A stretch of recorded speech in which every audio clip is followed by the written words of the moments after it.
The Adventures of Frank Race, starring Tom Collins.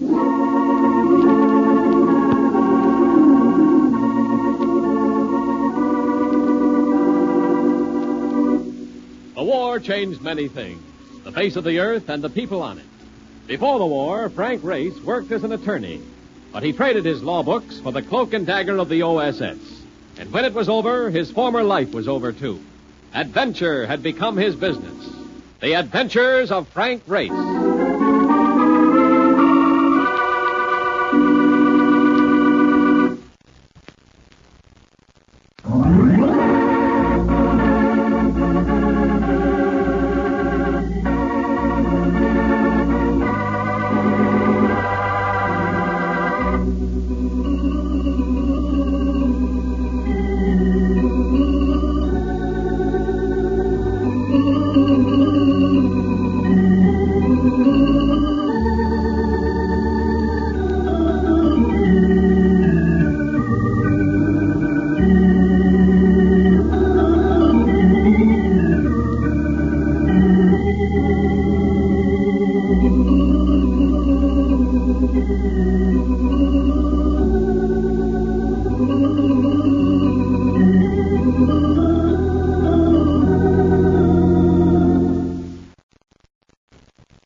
We join Frank Race for The Adventure of the Silent Heart.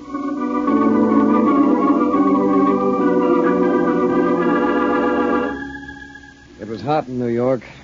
One of those summer days when the newspaper sent cameramen on the prowl for some citizen sufficiently touched with the sun to try frying an egg on the sidewalk. At the moment, I felt like the egg. But coming out of the furnace-blasted street into the air-cooled offices of Trans-Columbia Life Plan was like passing from this vale of tears into some unexpected Valhalla. Oh, ain't this something? Say, are all offices like this, Race? No wonder secretaries look so fresh at 5 o'clock. In the reports, you look pretty fresh to secretaries, too, Mark. At all hours. Stop with a clown. Look, who is this guy that you're going to see? Fred Jeremy. There's his name right there in that door. Well, why don't I go in with you? Maybe the guy's got something cool in a glass to go with the cool air. He probably wants to send you alone, Mark. Can I help you? My name's Race. I'd like to see Mr. Jeremy. Oh, go right in, Mr. Race. You're expected. Race, I think I'll wait out here after all.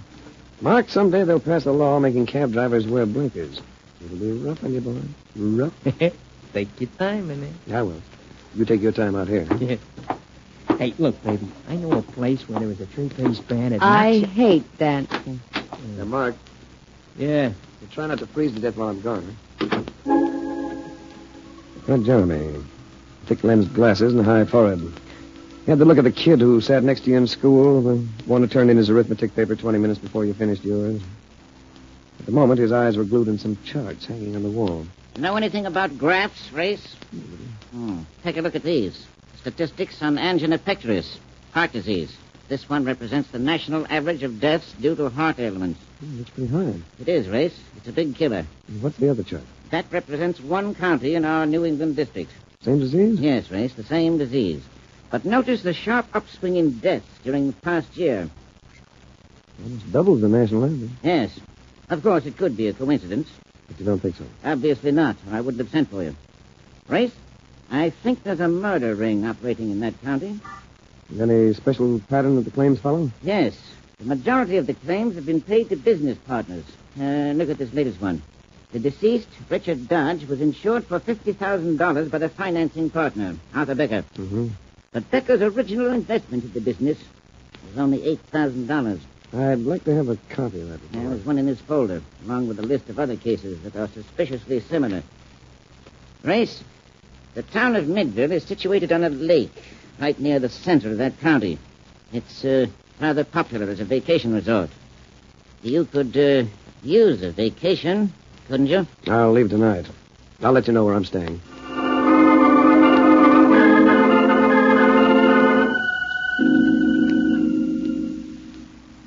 Oh, brother, what a layout. Now, this is living, Race. And did you see those gorgeous chicks down by the lake? I am going to like you, Yeah, be careful of your heart, Mark. This place is becoming noted for angina pectoris. Yeah? You know anybody who can introduce us to the dame? Now, this is one you would enjoy meeting. Come on, let's climb into some swim trunks. Huh? That is exactly what I had in mind. Come in. Mr. Rafe, That's right. my name is Arthur Becker. He's a fat man. But the way he carried himself told me that muscles were hidden under those layers of flesh. Muscles that would respond viciously if ever he was cornered. His eyes were those of a hunter. Light blue and cold. Very cold. Too cold for this to be a vacation. My business partner, Richard Dodge, passed away a short time ago. I had him insured to protect my investment. I understand you're investigating the claim. Who sells you your information, Becker? This is a small town race. You sent a wire reporting your arrival to the insurance company. The boy who took the wire has rather a poor sense of ethics. He reads things. What do you want, Becker? What do you want, Race? I might help you to find it quickly and save us both a lot of time. You insured Richard Dodge for $50,000, but you only invested $8,000 in the garage he opened. It doesn't add up. I like Dodge. He was a competent mechanic with a good reputation. And according to the medical report, when the insurance examination was made, he was a very healthy mechanic with a very good heart. People have been known to take sick quite suddenly. Well, this is a bit too convenient, especially with the money involved. Well, I can see you haven't a very trusting nature, Race. I thought I might be helpful. After all, none of us know when the old pump might give out, Race. Could happen to anybody. It might even happen to you.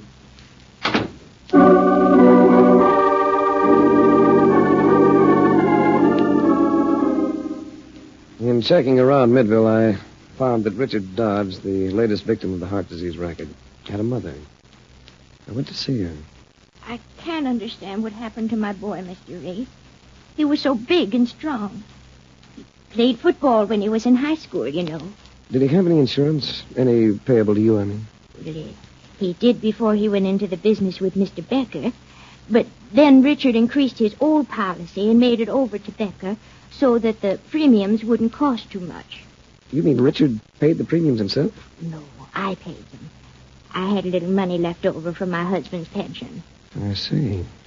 I have some pictures of my son in his football uniform and when he was a soldier. Would you like to see them, Mr. Ray? No, I'd... Yes. Yes, Mrs. Dodge. I'd like to see them.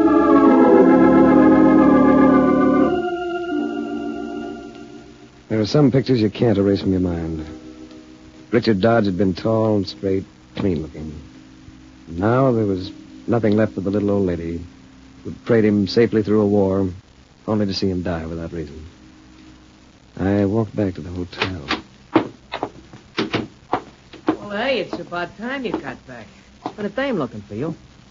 She said there was something you didn't know, and she thought might help you. I must be this week's target for good deeds. Everybody wants to help me. She leave a name? Yeah. She said she was Mrs. Dodge. Did it mean anything? Mrs. Dodge? Well, I just left the old lady less than half an hour ago. This dame was here a half hour ago. And, she ain't old. Not with that complexion. She said she'd go down and wait for you in a car. Parked at the end of the driveway. Blue convertible. I better see her. Yeah, but I've got something for you to do, too. Here's a list of all the possible victims of the ring. They all died in this county. The county coroner's right here in Midville. Go over this list with him, will you, and find out if he performed an autopsy on any of them, and tell him I'd like a copy of his report in each case. Oh, fine. I get all the nice jobs. All you gotta do is chase after the dolls, but lucky me. I draw the county coroner. Well, get going, boy. He may be beautiful.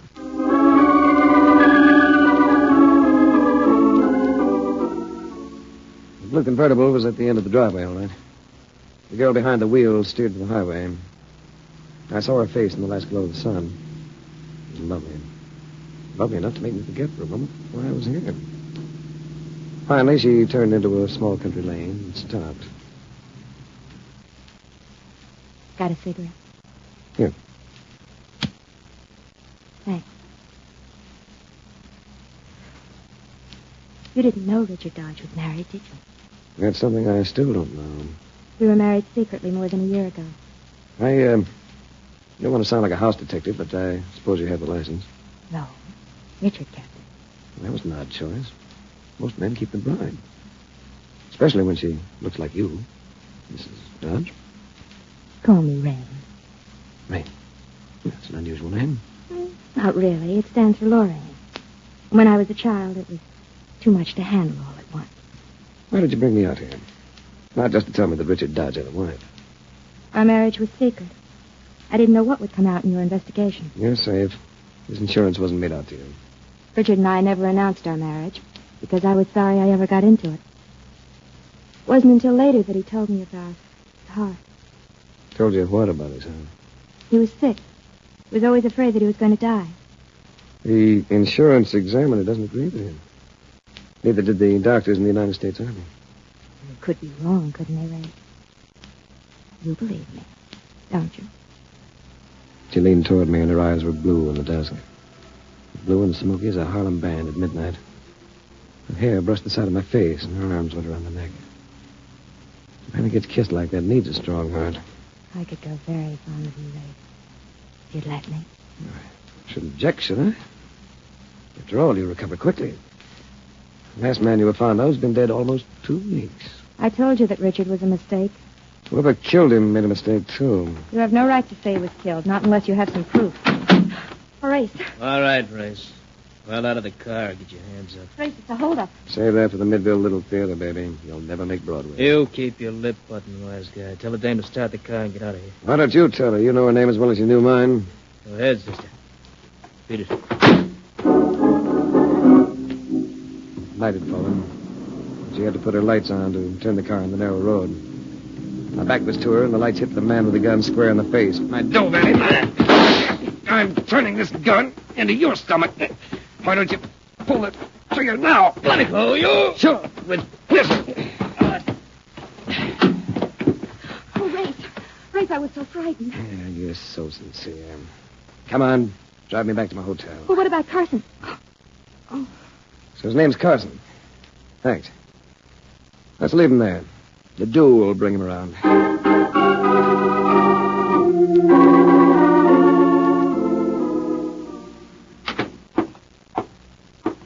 Brother, what happened to you? You got lipstick on your mouth, but the rest of you. What did she do, kiss you and then push you into a concrete mixer? Yeah, rival popped up. A fellow named Carson. How'd you make out with the car? Fine. But killed a whole quart of elderberry wine. He makes it himself. How about the death report? He says they was all just plain heart failures. Said we was wasting our time. You too, huh? You know, some I think I'm going to turn in early. That wine has made me woozy. It'll probably have me a Technicolor hangover. A few minutes ago, everything looked blue, and now everything looks yellow. Isn't that funny? Yeah. Yellow. What looks yellow, Mark? Everything. It's funny. Everything. Mark, line up, boy. You're right here in the cart. Race. What's the matter with me? Your order, please. Tell room service to shoot up some ice and plenty of black coffee right away. And send the house doctor up. Hurry. What is it? I feel... Yeah, Mark, you gotta be quiet, boy. I'm afraid you're gonna have a heart attack. Got about a 50-50 chance to save your life.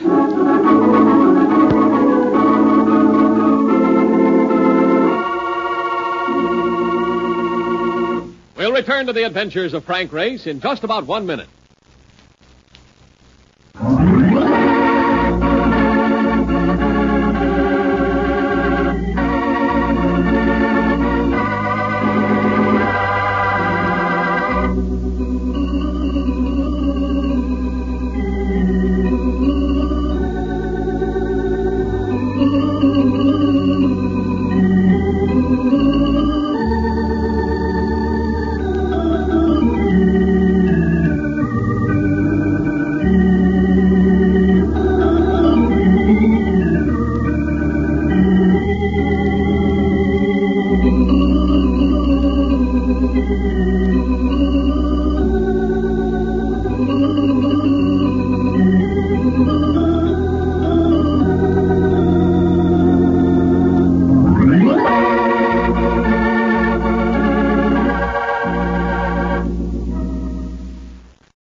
to the adventures of Frank Race.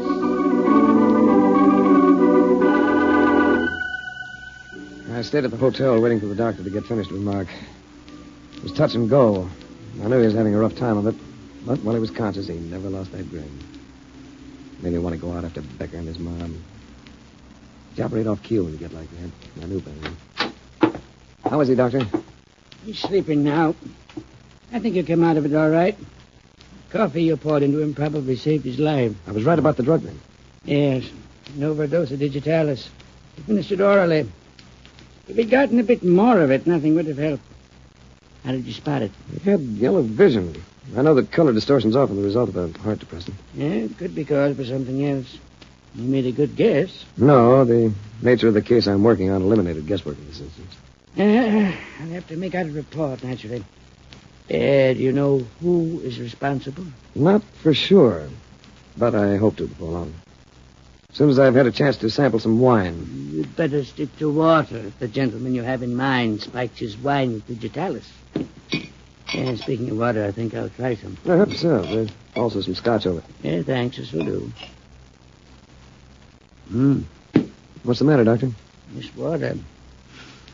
I thought you said he was given the drug in wine. You mean there's some in that water? Enough to kill a mule, I'd say. I'd better have this analyzed. Yes. I'd better start shopping around for a new suspect. For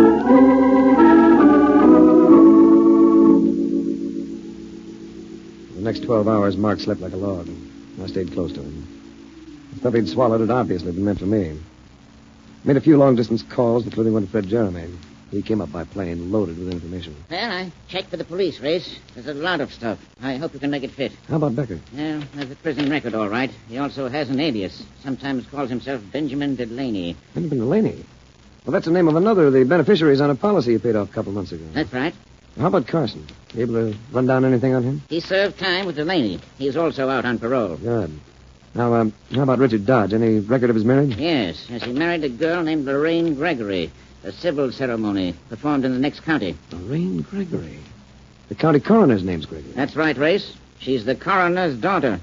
So what were Becker and Carson convicted for? Armed robbery.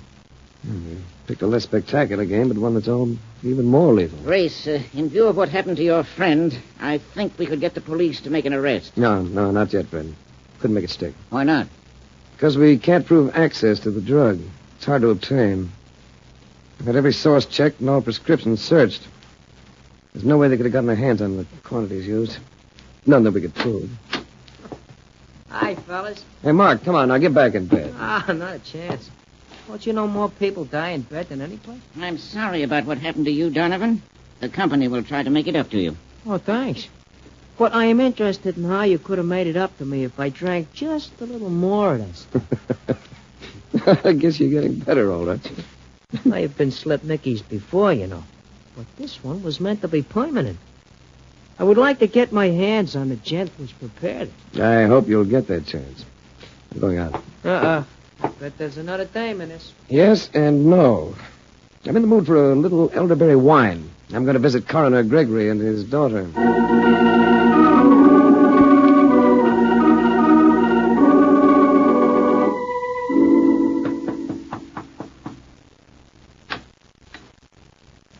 Well, hello. Hello yourself. Your father home? Come to ask for my hand, please. When I ask for your hand, baby, I'll be carrying handcuffs in mine. Who's out there, Rain? A man named Race. He wants to see Father. Well, bring him in, girl. And who, Mr. Mother, Dad, this is Mr. Race. I'd like to talk to the coroner officially and alone. Well, I can always wash my hair. But you'll find that Mother and Dad are hard to separate. You may leave us, Margaret. I'll stay right here. You had too much wine to be left by yourself. You mean he might say things I shouldn't hear? What I mean is my business. Gregory, you almost had another heart failure case in your hands. Friend of mine. That's so. If he had died, your report might have been interesting. I wonder what it would have said. Since he ain't dead, there's no way of telling. I think he'd have passed it off as a natural death, just as you have in so many other cases. Heart trouble is a common disease. Yes, but not when it's caused by digitalis. Why didn't you do an autopsy on Richard Dodge? I know how to run my job. It might not be a job for much longer. I'm going to ask the state's attorney to appoint a grand jury to investigate these deaths. Go ahead. You ain't getting me out of this job. Margaret will see to that, won't you? Shut up. Why should I? These city fellas are so smart. We don't like outsiders around here, mister. You can't like your own people too well, either. They're dying off too easily. On that cue, I left. I'd uncovered one small point. Wherever Gregory's local political strength came from, it came through his wife. I checked around and found that he'd held some minor political office or other for years. But the key was Margaret Gregory. It wasn't long before I could fit her into the jigsaw. I went back to Fred Jeremy and Mark. What? What's the answer, Race? Who tried to do away with me? Well, we're getting close. The coroner? Only part of a setup. I know now why Becker and Carson and probably quite a few others are wandering around loose. They were paroled. Yes, but they shouldn't have been. Not if the parole board had been given the full facts. But who could hide the facts? Only one person. The secretary who prepared the reports. And when they were released, that secretary happened to be the coroner's wife, Margaret Gregory. Well, that ties it up, doesn't it, Race? All but the digitalis. But I think that I know where that comes from. Well, it must have come from someplace. They got gallons of it. There was a third man in that holdup with Becker and Carson. A man named Otto Rodman. Yes, but Rodman was never paroled. It was his third offense, and he got a stiff sentence. He has another 10 years to serve on a 15-year rap. Yes, but he's behaved himself very well for the past 5 years. He's a trustee at the prison. Yeah, so what's that got to do with the Digitalis, Mark. That's what I said. I think Rodman supplies it. Because for the past 14 months, as a trustee, he's been assigned to the prison hospital. Yeah, that's rough, Race. Things get around quick on a prison grapevine. If we went in to investigate, he'd know it before we got to him. Well, not the way we're going to do it, Fred. I'm going to set it up with the state's attorney. Mark and I are going into that state prison as a pair of convicted hijackers.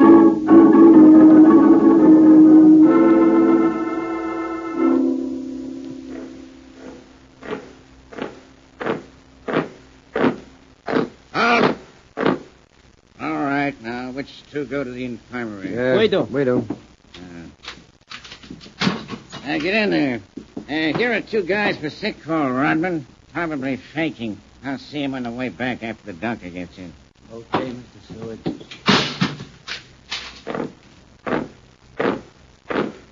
What are you guys in for? The cops say we hijacked a truck. Yeah, but of course you didn't. Of course not. Yeah. Ain't it a shame the way we innocent guys keep getting thrown in here for nothing? It was a frame-up. What are you in for? I borrowed some money and forgot to give it back.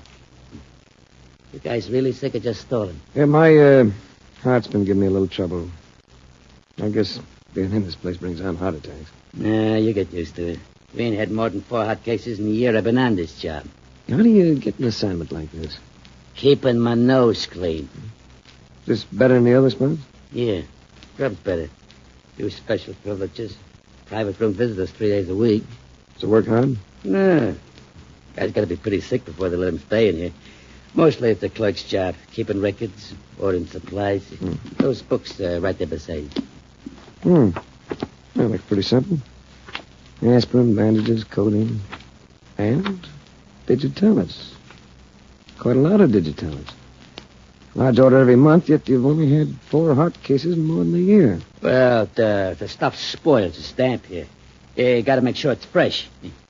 Besides, you better put that book down before the doc gets here. Get over and sit on that bench. Rodman, you've been slipping that digitalis out of here 100 grains a month. To Becker and Carson. You're crazy. You're nuts, both of you. Watch him, Race. What are you, a couple of stool pigeons? Rodman, you're an accessory to more than 20 murders, and you'll die for it unless you get smart. Die, will I? Put on that scalpel, Rodman. Put it in here. Look out, Race. Stay back, Mark. This thing is sharper than a razor. Can you take I'll kill you, Ed. Drop it. Drop it. You lose, Rodman. There's an electric chair in this set up someplace. Who's going to sit in it? You, or Becker, and Carson, and the Gregorys? All right. All right, I'll talk. Save it. I'd like the warden and a couple other people to hear it. Open up, guard! Hey, you know something, Race? I'll bet we're serving the shortest sentence anybody ever served here.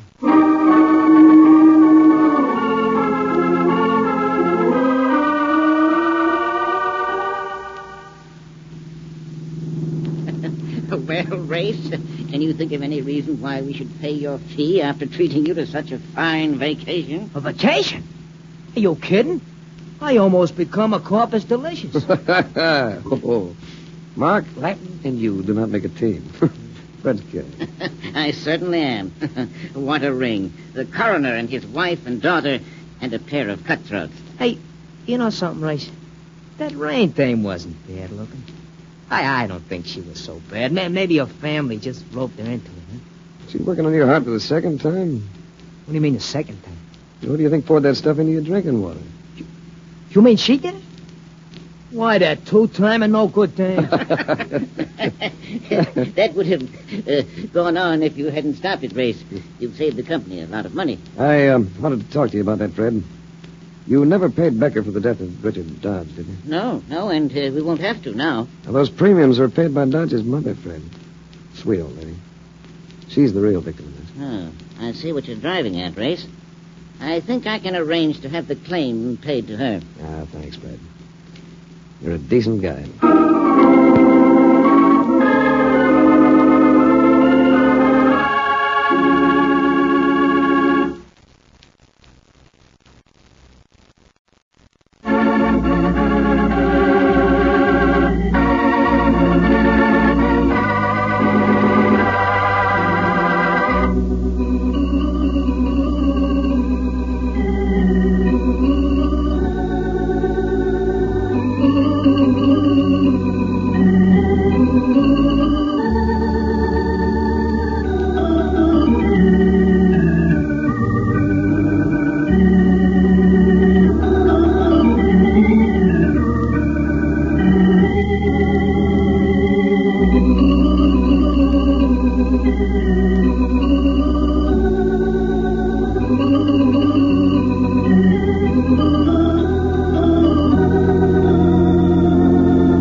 The Adventures of Frank Race, starring Tom Collins with Tony Barrett as Mark Donovan, comes to you from Hollywood. Others heard in tonight's cast were Virginia Gregg, Michael Ann Barrett, Jack Crucian, Ted Poneltz, and Wilms Herbert. This series is written and directed by Buckley Angel and Joel Murcott. The music is composed and played by Ivan Ditmars. Be sure to be with us again this same time next week for another dramatic chapter in The Adventures of Frank Race. Art Gilmore speaking. This is a Bruce Eells production.